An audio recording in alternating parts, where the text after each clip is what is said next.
So I got to know what's going on in the financial markets. But, at this conference that we're all at here in Miami, crypto, Bitcoin 2022, for the first time on the first day, I looked out in the audience. It was all the giant institutional investors. They've never come to this conference, never. And I started asking, guys, what are you doing here? And they're saying, we sense the world's changing. We see the policy coming. We see these senators showing up here. We know they're going to make this thing investable.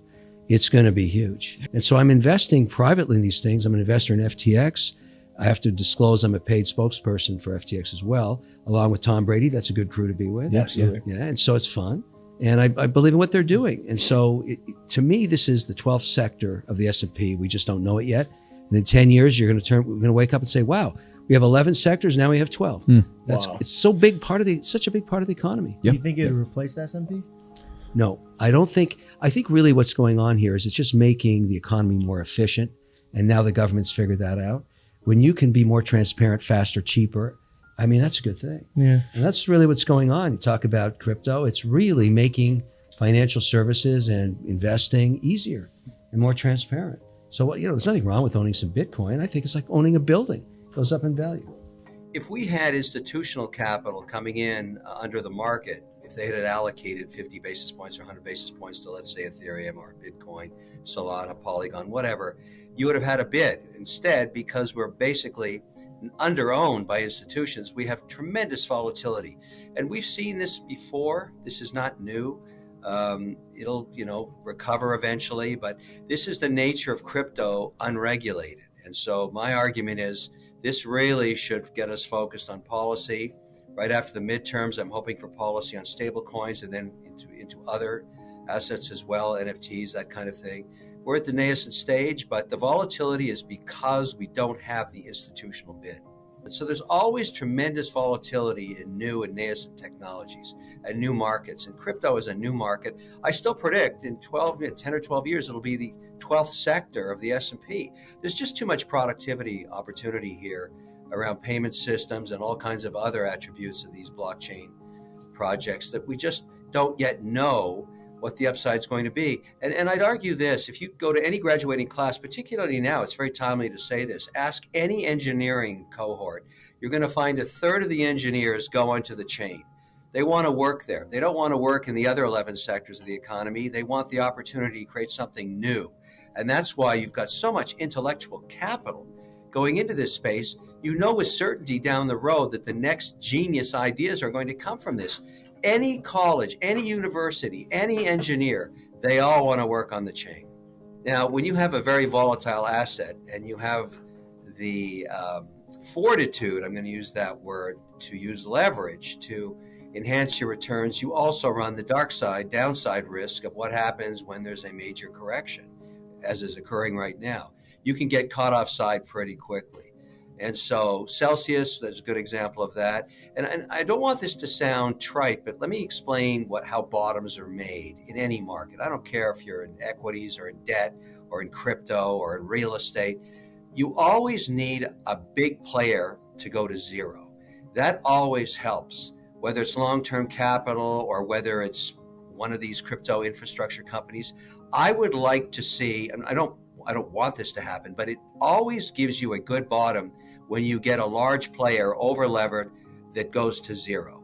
And that always tends to be the beginning of the rebuilding process. So if you have to sacrifice someone who used too much leverage, and it's always leverage that does this, somebody's over-levered, positions are complicated, they're not transparent, they're not liquid, and they go to zero. Someone is out there on the brink of zero. That's okay. In fact, I'd argue that's a good thing when we get it. Now, do we get it this week? Do we get it next week? Someone's going to zero.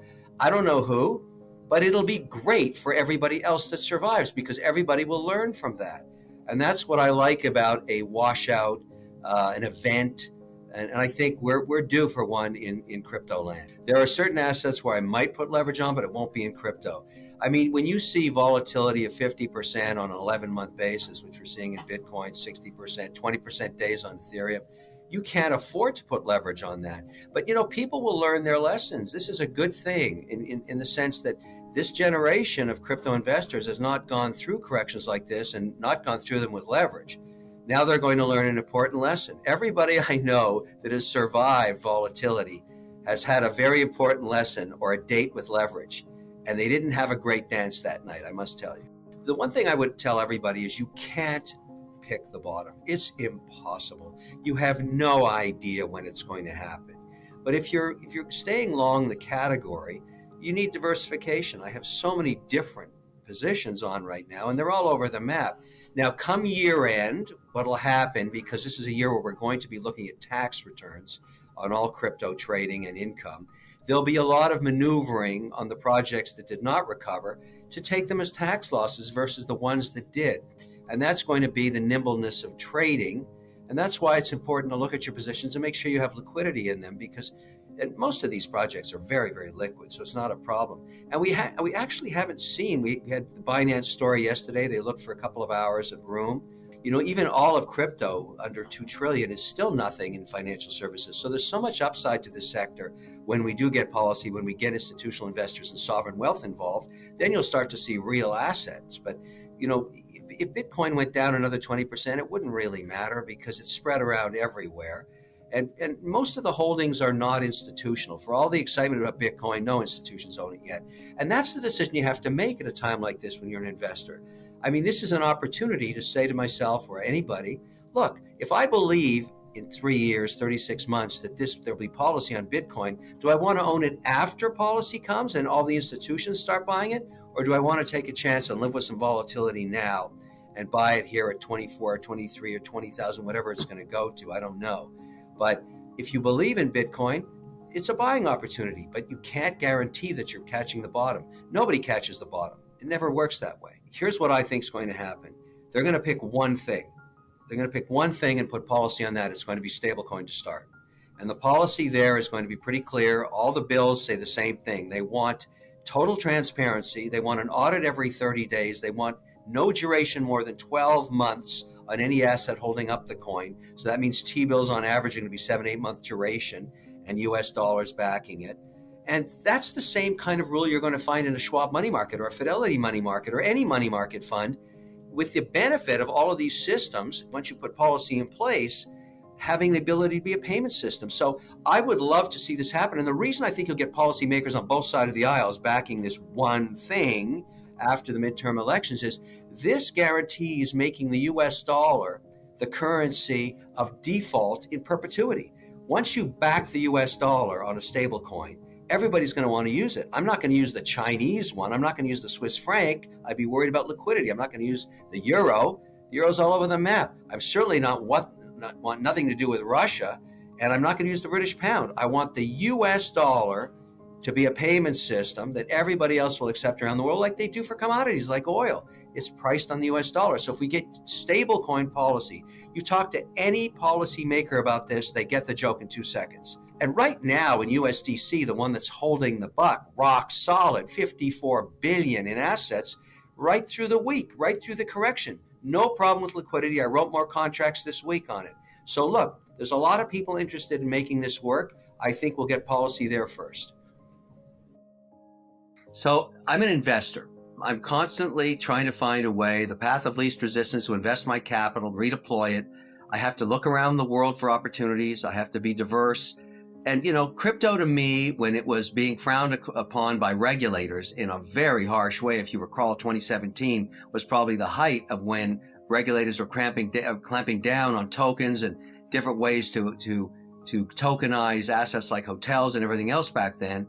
And as a result, I'm so involved in the traditional financial services market where I'm highly regulated and I have to report almost monthly to both my internal auditors, compliance department, and external regulators all around the world, that's the world I'm used to. And I saw no relief coming from regulators. And then what turned me around, what changed me completely, was when the Canadians, the OSC, granted the very first crypto exchange license attached to a dealer broker.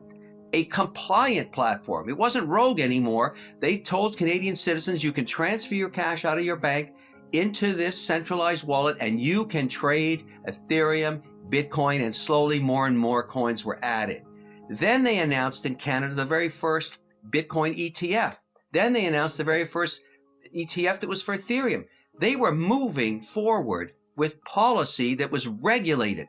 And I immediately started investing in that because I saw it coming. I saw the writing on the wall. And I've also made the assumption, this is a personal assumption, that the OSC, the regulator that granted that world order for the first time, a dealer broker, was well in touch with the SEC and other regulators around the world. They talk to each other every day. Maybe Canada was being used as a petri dish or an experiment to try it. And it's been wildly successful. That's when I got involved in WonderFi. I became a shareholder there. WonderFi bought BitBuy, which was the first regulated exchange. And now that company has 800,000 registered compliant crypto accounts. It's the model for the rest of the world. So I got on a plane. I went to United Arab Emirates, Switzerland, England, South America, and I started showing these different regulators, look what the Canadians are doing. Can we do the same thing here? And that's exactly how I'm spending my time now, trying to open up these new markets with the policies that have been put in place, tested, and proven to work in Canada.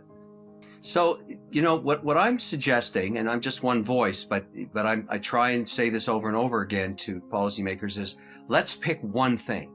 I mean, the crypto universe is so broad, it's so huge, there's so many different things going on at the same time. Let's bring policy on one thing and get that done. And what I'd like that to be is stable coins, because as a payment system right now, it would be very, very productive to bring forward some policy on stable coins and let the market compete. Now, I personally prefer ones that are backed by hard assets like the US dollar, but there's many ideas out there. Some work, some don't. Obviously, what happened with Luna was a bad outcome, but that's okay. This is a nascent industry, and we're trying different ideas, but the need for an international payment system is so huge and such a huge opportunity to save costs, to provide transparency, auditability, liquidity, speed, all of those things. That's what I'm suggesting. Let's pick one thing and bring policy on stablecoins. Let's nail that. And then we'll move into Bitcoin. We'll move into blockchain. We'll move into other things, but NFTs. But let's nail one thing.